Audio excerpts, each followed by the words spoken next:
कालच्या शेंगदाण्याची चटणी सर्वांना खरंच खूपच आवडली, म्हणून आईला म्हटलं आज लसूणी चटणी वाट। त्यासाठी आईने 4 असे गड्डे लसणाचे सोलून घेतलेले तुम्ही बघू शकता।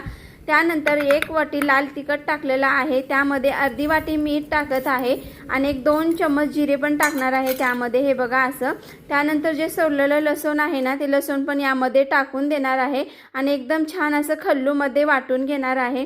ही चटणी आहे ना, जेव्हा आपल्याला काहीच खावंसं वाटत नाही, तोंडाला चव वगैरे काही लागत नाही, भाजी नकोशी वाटते, ताप येते, सर्दी होते ना, तेव्हा ही चटणी खाल्लं ना एकदम छान अशी तोंडाला चव येते।